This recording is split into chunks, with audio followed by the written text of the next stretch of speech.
Hey guys, welcome to 3DB3. In today's episode, we will go over the following: 3D composition styles, lighting basics, and finally, using it to create a scene just like this one. If you enjoyed this video, please consider liking and subscribing to my channel. Comments are also greatly appreciated. Now, sit back, grab a hot drink, and relax. Hello guys, what's up? Welcome to my channel once again. On this episode of 3DB3, we're going to be creating an abstract kind of vaporwave style kind of scene using a David Michelangelo statue grabbed thankfully from myminifactory.com. It is absolutely free to create this and it should turn out pretty good. Hopefully it's gonna turn out good. Anyway, so we're gonna start by importing our STL file that we have obviously just downloaded. Now this should be it. Here we go.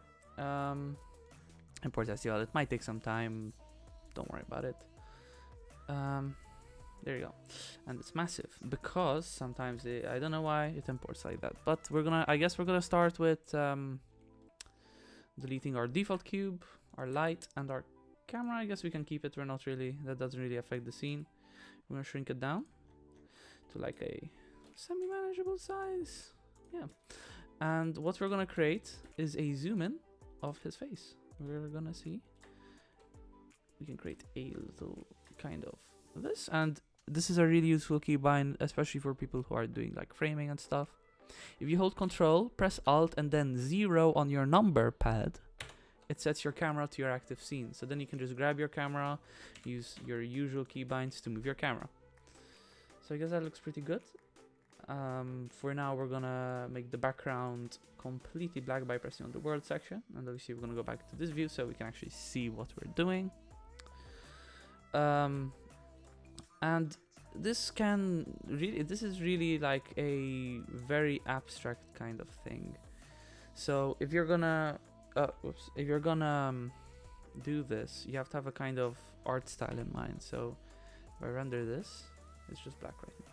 So that's perfect. So this tutorial is kind of gonna go over lighting and kind of lighting effects, which are really useful, especially in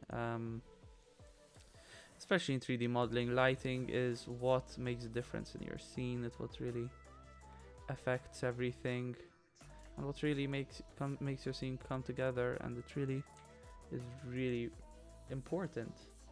So we're gonna add a little light here, and we can render this. Right now we're using Eevee, which for something like this is very good if you don't have a very powerful computer. But I do have quite a good PC, so I can afford to do live renders right now. So that already looks pretty cool, not gonna lie. It's pretty nice. You could add something to him. You can do what you want with this 3D model, which is really nice. It's what's the freedom of 3D modeling. Whereas if you're working with photography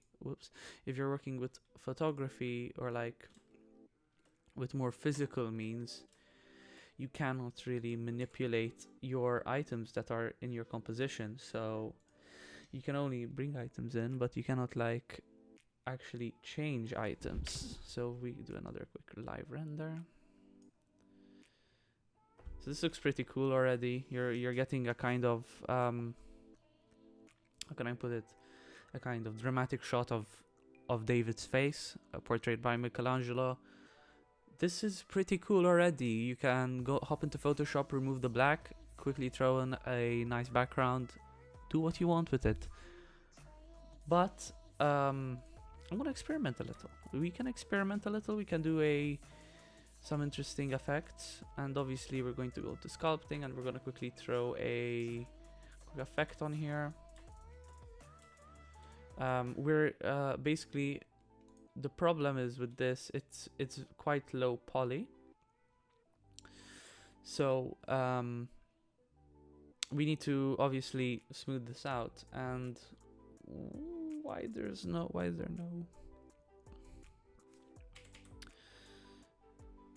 Well, we can't smooth it out just by doing this, actually. Yeah, that pretty much fixes most of it. Yeah, because basically this is probably done with a 3D scanner, and it can sometimes produce a bit like low poly, kind of triangulated stuff. So if we render it real quick, you can see it's a lot smoother now, and the details a lot better, and obviously you can see the hair a lot better, and it looks generally smoother, which is really what you want for something like this. Now, what I normally do, which is really simple for you guys to learn lighting, I just get something like this. I get a light, I put it on top, and you can completely experiment. So let's say you want a bit brighter, there you go, it's dramatic. Yeah, you can see the top of his head, but it doesn't look natural, right? So if you think about it physically, the sun is pretty much always at an angle. So when you're looking at a subject, you're really seeing the sun like this, right? So now if you look at it, his face is more evenly lit. So as you can see in some really good artworks, if you go into the history of art, some artists even drew a triangle here, a lighter area, shaded a lighter area in the form of a triangle here. Now this is because to make paintings look more realistic, obviously the lighting has to be realistic, which is a huge part of it. If something is not fitting in a scene due to its shadows, no one's gonna believe it. So obviously, if you're going for a realistic, dramatic shot, you're going to have to not have your lights directly on top. Sure, the lights directly on top may look scarier and might give you a better feel, but that is more of an indoor artificial light, which our eyes would pick up. Now, due to the nature of cycles, it still looks real, but you can tell that that's an artificial light. Let's say if you had a background of Rome outside, you definitely want the light to be coming from here or from here due to the nature of the sun, right? But let's say you had an office environment, most of the lights are not coming like this. They're either overhead or at a slight angle. But normally the lights in an office are equally spaced. So you could have multiple lights like this, and they would be they wouldn't diffuse as much as the sun. So yeah, obviously this looks very dramatic, but still not that realistic. So if you do Shift D, and you can rotate this like this from the other side, and obviously you're gonna turn down the power way down of this, and you can give him a little bit of a highlight. Now this is a bit too bright in my opinion, so we're just gonna bring down this. So as you can see, this is already pretty cool, right? You're getting the whole subject, and you can see the detail on both sides of his face, but and it's more of a neutral look, but it's still realistic. Now this can work a bit more because it's still lighting up parts of his face, but it still drops the shadow on him, which is important. The shadow is very important. But if you want your subject to be the main focus, but you still want that realistic look, you have to do something like this, where you have a very dim light, not that bright, just, you know, filling up the highlight so you can actually see your subject. But if you're going for a scary look, which is still realistic, you definitely want to have, let's say, half of his face hidden due to it being more mysterious, and potentially, you know, because humans, they are actually scared of things that they don't understand or don't know. And the darkness is a perfect example of that, because people are scared of the dark. They don't know what's in the dark, they don't know, and it gives a natural fear. So you can actually get like really strong emotion just with black and white and lights, and that's really important. People have to understand that you're not going to light, let's say, a pencil in an office like this. It's just a pencil. Sure, it might look dramatic, but it is just a pencil at the end of the day.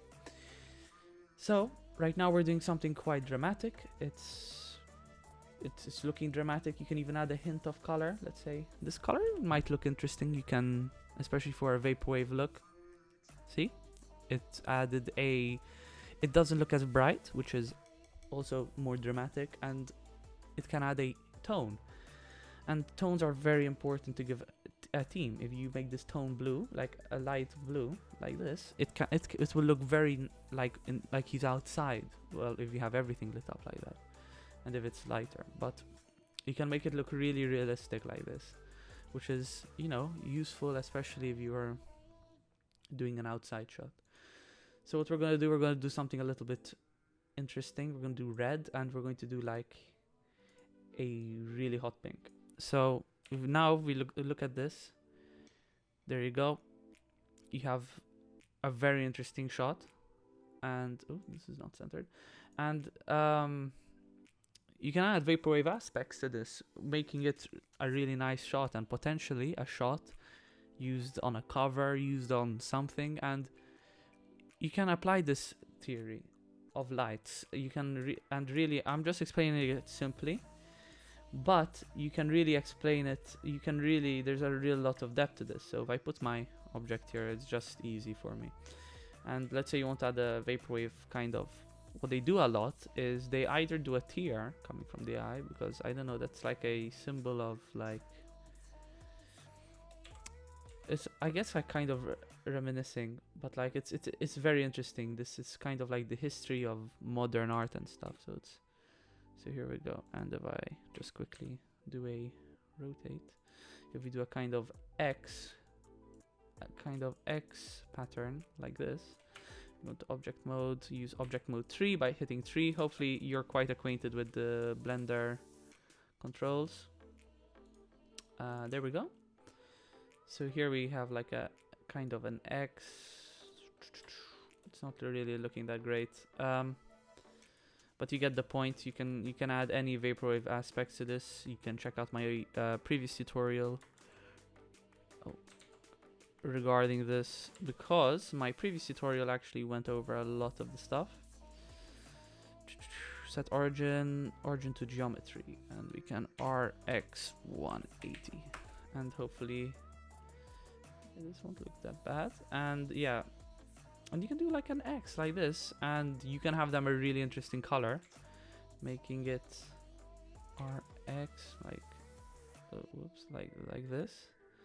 You kind of bring them a little forward, you know, so they're not directly on his eyes, but like, you know, doing art like this is not like, obviously not really how people normally interpret art, but it's really what's happening with art right now. It's becoming digital, and what comes with that is digitized versions of old art, which is interesting. Some people don't like it, but fair enough to them. I don't really mind that, but as long as you just let people have their art and enjoy it. Here you go. Obviously, some of these lights, they clash. This looks pretty good, right? The 3D model might not look that good, but if you're going for an unprecise, like, you know, really interesting look, you can actually, you know, you can do this, and it's... So yeah, if you're going for a really cool aesthetic kind of look, this is the primary light, so I don't know how this will look. You can play around, and this is how you kind of learn with Blender. So here you go. You have a really interesting scene here. Obviously you want a bit more of the 3D model showing now that we have this interesting look. And you can have this side lit up a little bit more. And you just drop the sampler rate, you get rid of that noise. You can obviously center your subject, which is actually not always essential to a scene, even though some people actually think that it is essential. Don't get me wrong, it is important. I just forgot how to use Blender there. That was really weird. Obviously it is very important, this kind of centering, but especially if you're going for a look, let's say looking out into the distance, something like this, you know, or like this, you know, you can use that rule. You can use like a grid, you know. And here you go. And then obviously if you want a super cool look, you could actually you could use UV sphere. I don't use a plane, sorry. Plane does not work. Do not even, you have to use a 3D object, obviously, not a flat object. You can make a cube like this, so it's pretty simple. So it's in the cube, right? So what we're going to do, we're going to select the cube, and this is volumes, and volumes can add quite a lot to a scene. They can add mist, like fog or smoke, and smoke can diffuse light, and you actually see that, so you can kind of see rays of light. So we can add a new material. I'm not giving my materials names, obviously you should. And Blender has this weird thing where if you give it a material principled volume, you go to shading and actually have this material selected. This cube, as you can see, the volume is not connected to volume, but is connected to surface, which makes no sense. So you just connect it to volume. There you go. You have a kind of smog, and I recommend like 0.05. That still might be a bit too much. Well, it's actually not too bad. You have to really play around with volumes in Blender. Those are just like one of the most intense things you can really do in Blender, because like, how do you say this? If you put like 0.01 or 0.1, that is way too much, and the scale is like messed up in Blender. It's weird, and it works in weird ways. So like, if you are using volumes in Blender, your render time goes up a lot, and you need to kind of balance it, whereas it looks good and stuff. So obviously your scene is looking pretty cool, and it's pretty much ready, unless you do something where I'm just doing this so that so you don't see the actual volume, because the volume is super annoying, and because it's just a huge cube. So what you can do, you can add a plane, and like you can actually make like a background for this image, and your background can pretty much be anything. It can be even like, you can do an interesting background. We can do like we can do a kind of tunnel, but it will be like a tunnel with a light at the end of it. Who knows, it means something, whatever, you know, but it adds to the vaporwave aesthetic, which really matters. So you see, you're gonna make a huge cube here. This is gonna be like something like this, and oops, and we're gonna delete the front face because we do not need it. Let's just frame this correctly, because that's quite important. So here we go, and that's pretty well centered, and I guess we can kind of just extrude this out. So you have it that long, and okay, the face has been deleted. Okay, perfect. And if you look through the camera, I think maybe you move it up and down a bit. You obviously would have to like frame the camera, whereas David would need to be moved like this.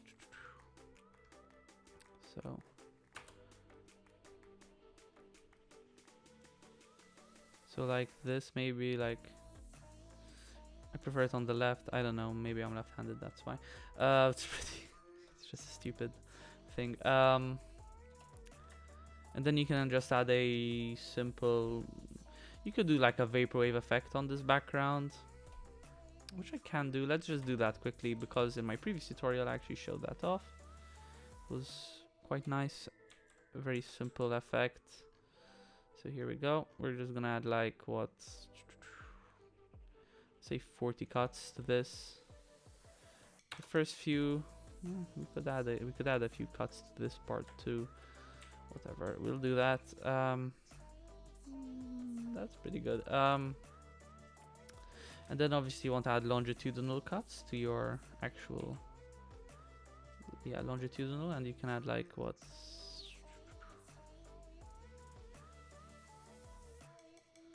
we'll add 30 cuts, and that's like super, that's a lot of cuts. And obviously you need a cut on the other axis, because if you don't do that, you will not be able to have like the full effect. And then you could just like select random vertices, which, it's, you know, select random, and then you could just extrude them inwards, which is not really possible. Oh, you could just scale them in.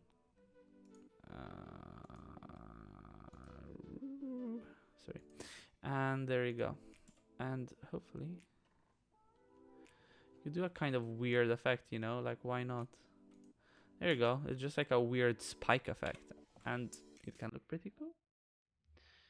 node. I actually need to like just apply some quick modifiers. And that's what's nice about like doing 3D design, because you can do pretty much anything, which is nice. So let's see what I can do, what I can do, what I can do. Where is it, wireframe? No, thickness will just be like really thin, so you don't have too much spiking, and material offset will be 2. So we're gonna have a base material which is black. I just like to do this because I don't know, I'm weird, and I like to do a emission. And this emission can be like pink as well. I like it, and high strength. Okay, so we render it. This will take quite a long time to render.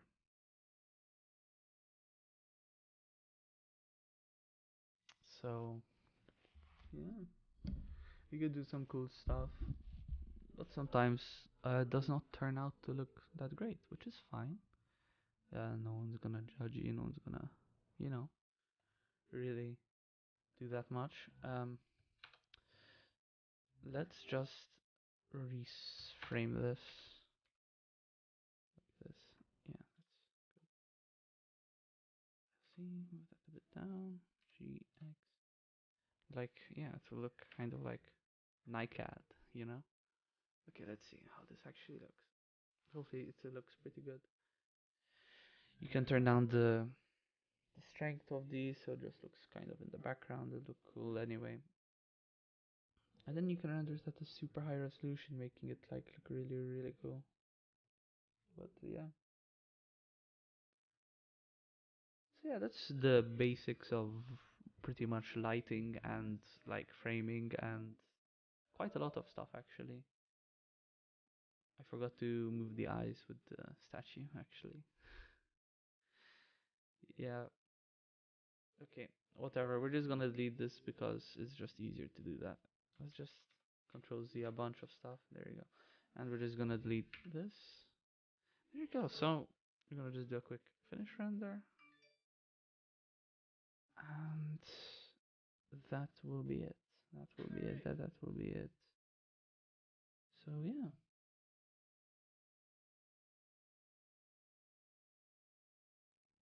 Mm-mm.